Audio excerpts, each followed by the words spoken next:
Alhamdulillahillazi faqaha bidini man istafahu minal ulama'il a'lam allazi ja'alahumul kawakiba yahtadi biha laki zulam.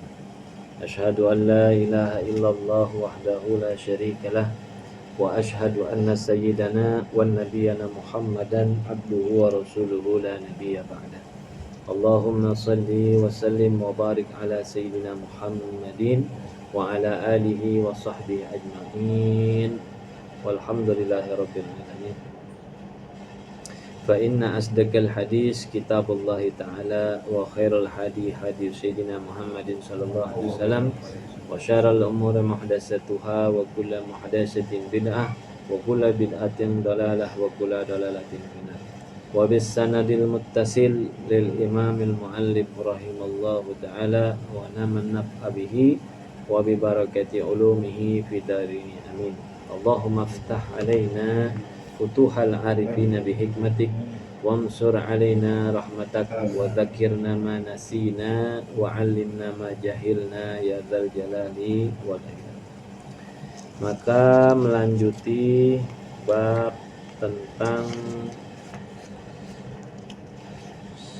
rukun-rukun salat. Maka masuk pembahasan selanjutnya pada bait ke 289 ya. Ya, terakhir. Kita ngulang dulu sebabnya.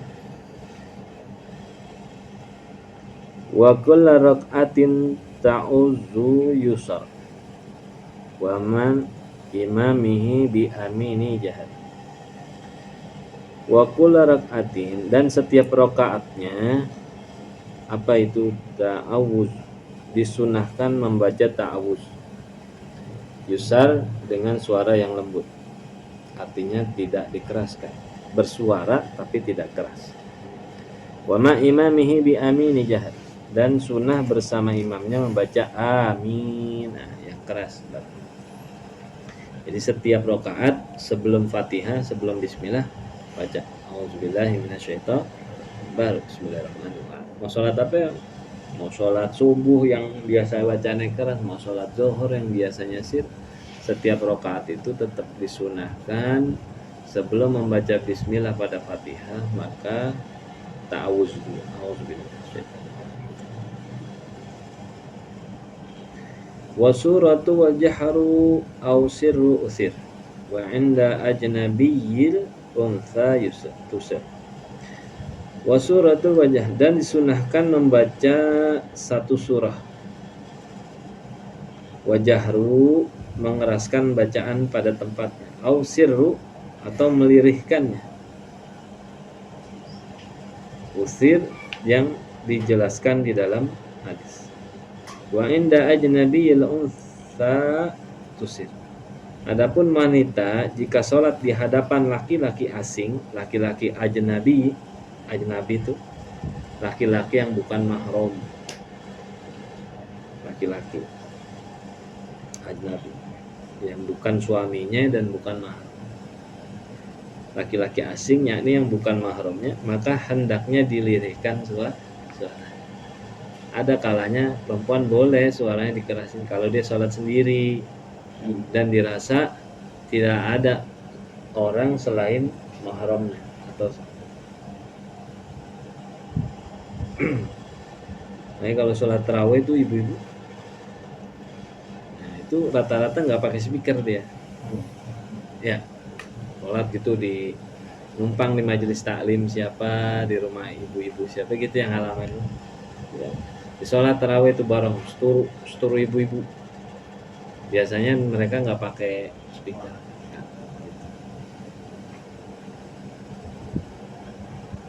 Jadi kalau bagus gitu, kalau tarawih ada, kalau tarawih sendiri kan takut lupa sama ngantuk. Nah tarawihnya jamaah dah, kebetulan di dekat di kampung kita tuh bikin dua.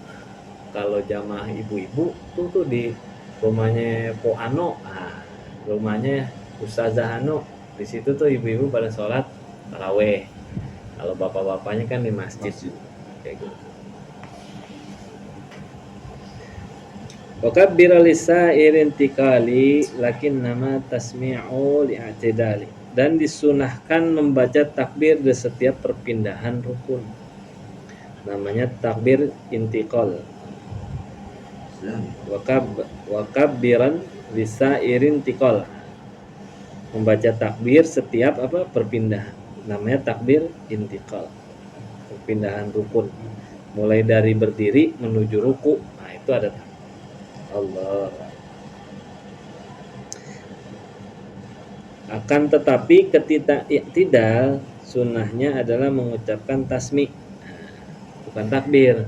Dari ruku menuju berdiri i'tidal. Aja disunahnya baca tasmi'. Sami Allah liman. Maha mendengar Allah bagi orang yang memujinya gitu. Artinya gitu. Kan nggak bisa baca tasbih tuh. Ruku kan subhanallah, maksudnya kan tasbih tuh. Ya. Kayak pas selesai ruku tuh bukan Allahu Akbar kan, Sami Allah. Nah, itu artinya Maha mendengar Allah liman bagi siapa hamidah yang memujinya. Warajulur raki'u japi. Nah, mirfaqah kama yusawi zahrahu wa unuqah. Dan disunahkan bagi laki-laki, dan disunahkan orang yang ruku itu merenggangkan merenggangkan dua sikunya sebagaimana dia meluruskan punggung dan leher. Ya persis total L gitu. Jadi kalau ruku gitu, ininya jangan ditekuk. Jadi harus agak dana. Sama punggung ya. Dana. Ini dana. Kayak gitu. Agak dana. Jadi bukannya ruku tuh ngebungkuk, matanya ngeliat dengkul. Itu malah ngelengkung. Iya.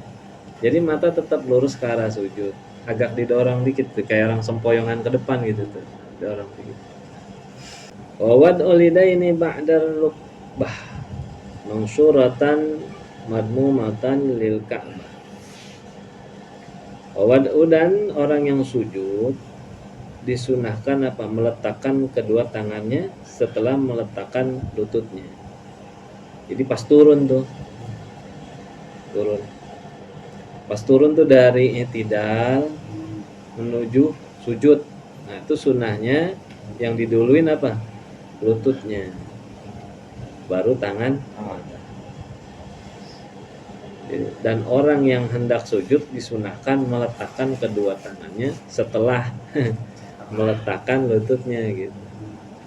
Turun. Dan keadaan kedua tangannya terbuka, jari-jari dirapatkan serta menghadap bainal matan lil Ka'bah, menghadap, dirapatkan dan menghadap kiblat. Ini nih yang ngadap kiblat tuh ini. Perut ujung-ujung jari tuh. Bukan gini.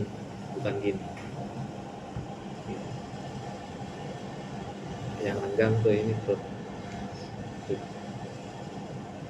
Jadi posisi tangannya kalau sujud siku ini itu di luar dengkul. Kalau laki, kalau perempuan kan dalam dengkul, diimpit sama ini. Kalau laki keluar. Ya sederhana aja, jangan.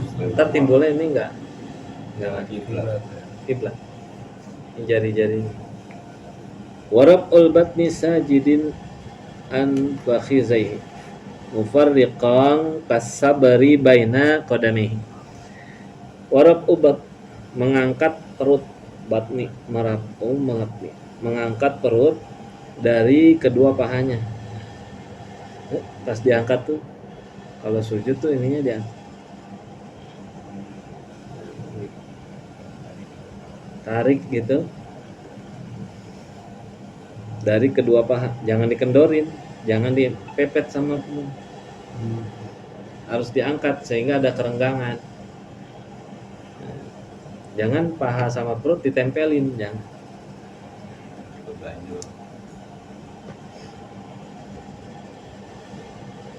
Mufarriqan, memisahkan, sekedar kasyarbi, sekedar satu jengkal, baina kadaimihi, antara dua telapak kakinya waktu sujud tuh. Kan belakang tuh kakinya gitu tuh. Itu sunnahnya itu direnggangin. Sunnahnya direnggangin. Iya, direnggang. Baik pada sujud, ruku, i'tidal ataupun berdiri, renggang sejengkal. Setiap orang tuh renggangnya sejengkal.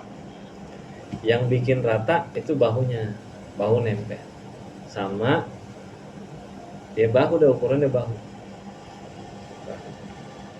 Itu yang disebut merapatkan. Nah, kan ada istilah meluruskan, ada istilah merapatkan, lurus dan rapat. Nah, rapat itu ukurannya bahu aja, bahu. Bukan kaki ketemu kaki, bukan. Sujud kakinya dilonggarin sih. Tadi Enggak, iya sah, bukan enggak sah. Cuma kan namanya khilafus sunnah. Gitu. Khilafus sunnah artinya dia ngerjain di luar kaidah gitu, tapi sah. Ada orang dirapetin, kayak saya kadang-kadang ngerapetin, kadang apa-apa. Yang nggak boleh tuh nekuk atau diangkat. Nah, kalau dia sengaja diangkat-angkat tuh, banyak tuh yang angkat. Nah, itu nggak sah. Kan harus 7 anggota harus tetap Nempel ya. beda kalau dia lagi cantengan, kali jempolnya cantengan, jadi nggak bisa ditekuk gitu, kena kelingking doang nggak apa-apa, atau sekedar nempel aja gitu. Kan ada tawaruk, ada iftiroz, istilah duduk lah.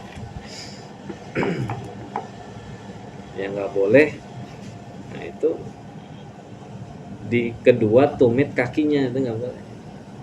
Kan yang disebut duduk tuh yang kaki kanan gini kan gitu ya, yang kaki kiri gini, dia duduk di sini. Yang nggak boleh itu duduk di kedua tumit kaki. Nah, itu jadi kayak duduk bukan, diri bukan, dia seakan-akan udah mau diri. Gitu tuh. Nah itu nggak boleh. Beda sama orang gemuk, walaupun dia udah gitu Duduk tuh, bener gitu ya.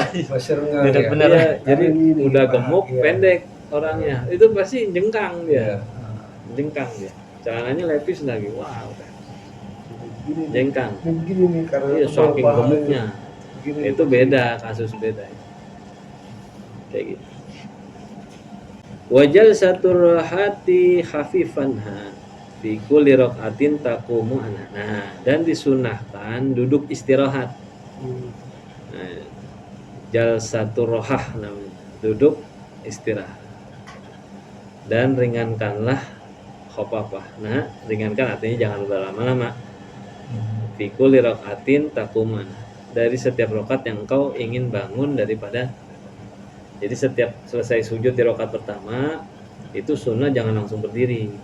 Sunnah duduk dulu sesaat, seukuran satu tasbih dah, baru diri.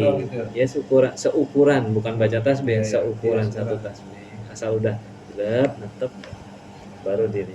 Itu sunnah gitu. Nabi tuh kalau sholat gitu. Jadi kalau kita sholat, kita udah tahu Rasulullah nih kalau sholat caranya begini. Itu seakan-akan kalau kita udah bisa tuh, bisa. Sholat diterima itu karena sholatnya Rasulullah itu. Jadi kalau bikin gaya-gaya lain itu enggak sah, cuman sulit diterima karena ngambil referensinya yang orang berbeda. Jadi kalau kita sholat sesuai gerakannya Rasulullah, itu seakan-akan yang sholat itu Rasulullah, bukan kita. Karena kalau kita paham itu sejati di setiap makhluk, khususnya manusia sebagai khalifah, itu di hati kolbu kita itu kan ada yang namanya cahaya Nabi Muhammad. Nah, kalau lagi ibadah itu seperti kita isra. Jadi Nabi Muhammad tuh isra, ngadep tuh. Makanya at-tahiyatul wabarakatuh. Itu kalau kita bisa sampai tahapan itu tuh, menghadirkan Nabi Muhammad di dalam sholat kita, ya salah satunya gerakannya harus sama sesuai anjuran Nabi. Nah, kita hadirkan, bukannya saya yang sholat, ini yang sholat adalah Rasulullah gitu. Jadi ketemu tuh. Nah, itu baru. Jadi ibarat mah kita mau mobil di bawah sopir badan tuh. Tapi kalau kita yang bawa sendiri, itu sholat tuh kurang resep. Tapi kalau udah kita paham gerakannya, kita udah ngikut Rasulullah, cara ini memang kita ikutin. Nah, seakan kita hadirkan bahwa yang sholat itu Rasulullah, itu lebih nikmat, lebih khusyuk, dan nggak ada rasa lelah, nggak ada rasa terburu-buru. Itu. Oke. As-sholatu mi'rajul mu'minin. Sholat itu mi'rajnya orang-orang yang beriman. Ya. Itu kalau mau mi'raj sholat naik. Ya. Cuman yang naik siapa waktu dulu? Rasulullah. Jangan situ. Kalau situ yang lain mah kagak bisa, susah. Makanya hadirkan tuh. Kalau nyampe itu ilmu gitu. Kalau sholat tuh jangan nganggap kita yang sholat. Rasulullah yang sholat karena apa? Karena kita ngikut gerakan semua Rasul. Baru tuh yang disebut as-sholatu mi'rajul mu'min. Sholat itu mi'rajnya, naiknya seorang hamba kepada Allah.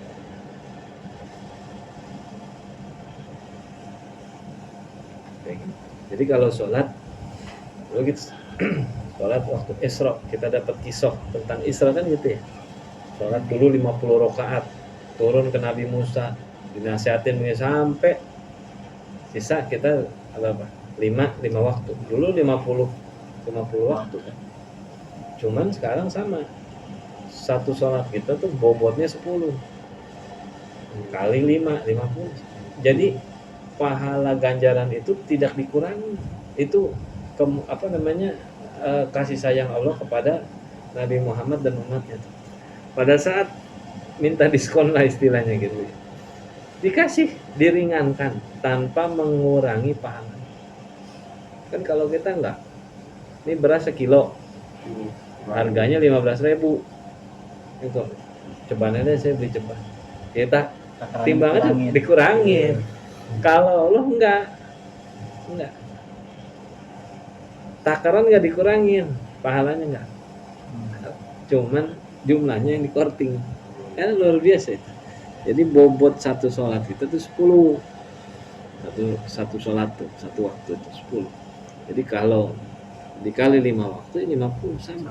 Jadi ngerjain 5 waktu itu setara seperti ngerjain 50 waktu. Gitu. Wasabih in rak'ata wa in tasjid. Wa da'alal fakhzaini fi tasyahhud. Wasabbih, dan bacalah tasbih jika engkau ruku. Subhana rabbiyal azimi, kan gitu ya. Dan jika engkau sujud, subhana rabbiyal a'la, dan letakkanlah di atas dua paha pada saat membaca tasyahud.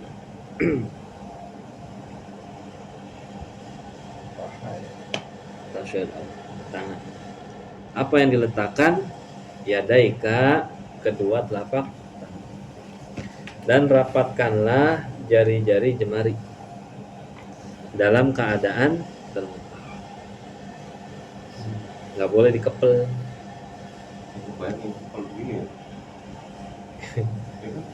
Nggak boleh gini. Naruh waktu tahiyat tuh nggak boleh, tangan nggak boleh. Karena kelebihan di sini kan. Yang dikepel tuh yang Kelebihan di sini. Naruhnya kan. Di atas paha. Ya. Kalau ini depan dengkul. Iya, makanya paha di sana. Dan telapak tangan, dan rapatkanlah jari-jari tanganmu dan keadaan terbuka. Dan yang kiri, dan genggamlah selain jari telunjuk tangan kananmu. Nah, itu tahiyat. Nah, yang ini nih jempol tumpang. Tumpang sih. Ini gini Rasulullah gini. Udah gitu. Rasulullah. Dari pertama gitu. Iya, kalau dia tahiyat kan kita gini nih. At-tahiyatullah. Nanti asyhadu alla ilaha illallah. Naik. naik gitu. Dan wa inda ilallah, nah, dan ketika membaca ilallah tuh wal muhallalah, maka telunjukmu angkat tadi asyhadu alla ilaha illallah. Nah, gitu. Irfa li tauhidil ladzi sholaitalah, untuk mengesahkan apa tujuan yang angkat tuh, itu sebagai apa namanya, mendidik hati itu. Pada saat nunjuk di hati itu harus ada rasa bahwa Allah lah yang maha esa, sehingga kita sholat atau menyembah kepada Allah. Itu simbolisnya seperti itu. Wasani min taslimati tifat, dan disunahkan salam yang kedua sambil menoleh dalam keadaan, dan sunnah pula niat keluar dari sholatnya. Sunnah itu ada rasa tuh ingin menyelesaikan pada salam kedua, dan disunahkan salam yang kedua sambil menoleh dalam keadaan Assalamualaikum warahmatullahi wabarakatuh. Assalamualaikum. Assalamualaikum itu kan sekecil-kecilnya rukun salam tuh sedikitnya assalamualaikum. Maka rukun itu jangan berubah dulu wajahnya, posisi wajah, karena masih rukun salam namanya. Assalamualaikum, nah itu posisi madisitsa warahmatullah. Nah gitu. Assalamualaikum. Assalamualaikum warahmatullah. Assalamualaikum. Kagak sah. Ada di akhir kalau nggak ngaji. Jadi ada waktu Isra Mi'raj itu, waktu Nabi Isra Mi'raj itu ada banyak, dia ada gambaran. Jadi Isra Mi'raj itu Rasulullah tuh dikasih lihat gambaran-gambaran. Bukan berarti neraka udah ada. Maksudnya di neraka tuh udah ada yang disiksa, bukan. Jadi gambaran-gambaran di neraka tuh dikasih. Ternyata di neraka itu banyak orang miskin, dari umatnya tuh banyak orang miskin yang masuk neraka itu. Miskin apa? Miskin ilmu. Jadi dia menganggap dia udah ibadah di dalam dunia. Ternyata pas nyampe udah meninggal, dia minta tuh kotak amalnya dibuka. Wal qabru sundukul amal, kan gitu. Kubur itu adalah celengannya amal. Pas dibuka, jom kagak ada isinya. Karena apa? Karena dia ibadah, nggak ngerti ilmunya. Nah, gitu. Sholat mah sholat, tapi nggak ngerti. Ya udah. Waktu hidupnya juga bukan hidup di hutan, hidupnya di perkotaan. Pengajian banyak. Asal dia mau nyamper dah, duduk gitu di musola apa di dengerin ustadz banyak, nggak mau nanya. Kerja pagi pulang kerja, sholat mah rajin, pulang nggak ada sholat. Ya orang sholatnya salah cara ngerjainnya salah. Gimana cara ngerjainnya salah, kerja salah mana digaji. Yanwil imam muhadiri bisalam, imam sunnah meniatkan memberi salam kepada hadirin. Kalau kita jadi imam, salam kita itu kita niatin buat jamaah dalam hati, bukan nawaitu salamnya jamaah, bukan. Asal ada aja tek gitu, berniat Assalamualaikum warahmatullahi wabarakatuh. Ada tuh kalau kita jadi imam, ada rasa tuh di hati, kita niatin itu memberi salam kepada jamaah hadirin.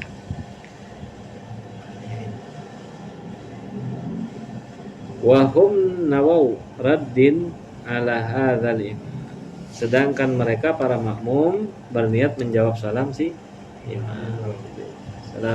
Assalamualaikum, bukan waalaikumsalam. Jawab ya, suruh jawab. Iya. Dulu ada cerita, ada anak muda nggak pernah ngaji, nggak pernah ikut sholat jamaah, enggak, demen sama anak. Udah pernah dengar belum? Belum. Dengar. Demen sama anaknya Pak Haji. Wah, udah dah, setelannya juga datang pakai koko, pakai apa? Pak Haji mah lihat orangnya bersih ya kan, rajin sholat ya, pakai koko datang. Akhirnya diajak sholat berjamaah kan, namanya calon nih, calon mantu gitu. Diajak sholat berjamaah, pas banget dia sholat di saf pertama belakang calon mertua. Nah, gitu. Pas beri salam tuh si imam dijawab Waalaikumsalam karena nggak pernah sholat.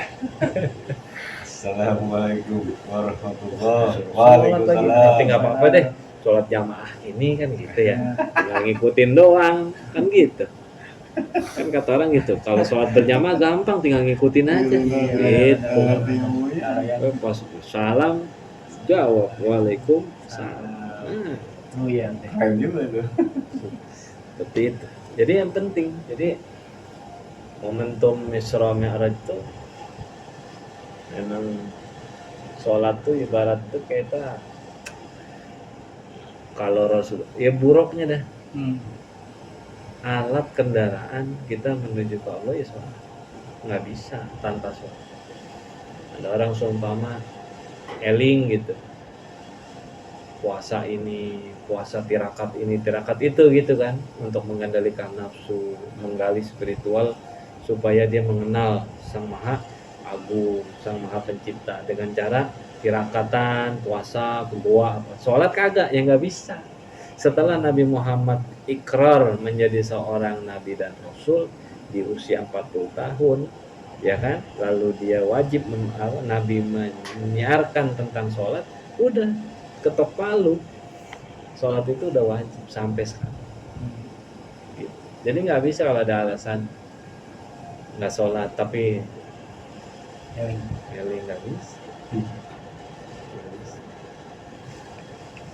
Atau tirakatan aja, sholat kagak, nggak bisa. Baik aja sama orang, nggak bisa. Ilmunya udah tinggi kan katanya dan ilmunya udah tinggi. Gua mah sholat kagak, yang penting gua bayar sama orang lah. Bayar sama orang.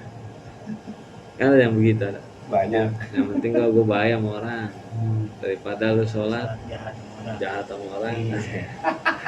Nggak Iya, ada tetap urusan. ada statement kayak gitu dan. Yang nggak ada. Sholat itu urusan sama Allah. Nggak ada urusan sama manusia.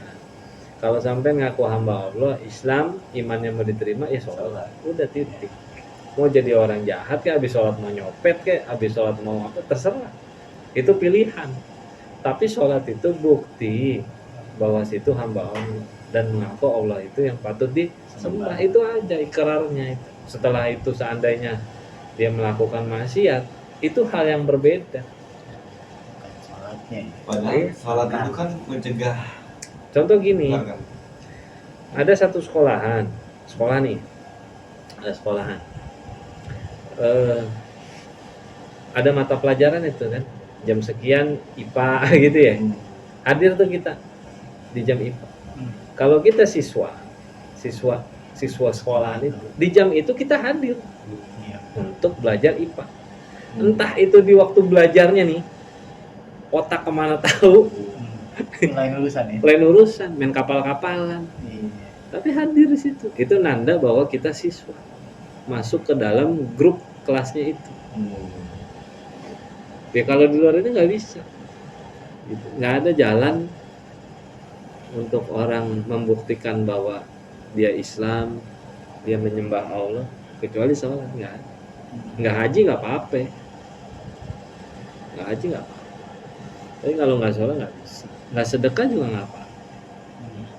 Tapi kalau nggak sholat nggak bisa, harus sholat. Mau keadaan gimana pun harus sholat. Cuma namanya orang males, banyak banget. Alasannya banyak. Alasannya banyak. Males. Kalau dipikir-pikir, ya paling 10 menit. Masih lamaan ngerokok sebatang disambut. Sholat paling 10 menit. Paling lama tuh kalau mau johar gitu, kalau sholat sendiri paling 10 menit. Nggak lama. Rugi, kasihan. Wallahu a'lam.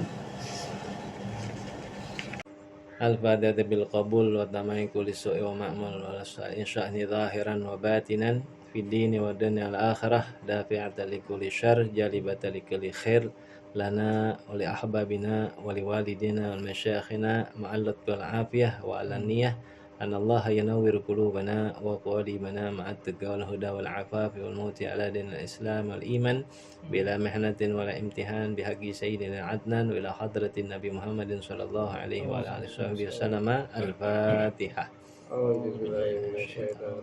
بسم الله الرحمن الرحيم. الحمد لله رب العالمين الرحمن الرحيم مالك يوم الدين إياك نعبد وإياك نستعين اهدنا الصراط المستقيم صراط الذين أنعمت عليهم غير المغضوب عليهم ولا الضالين آمين.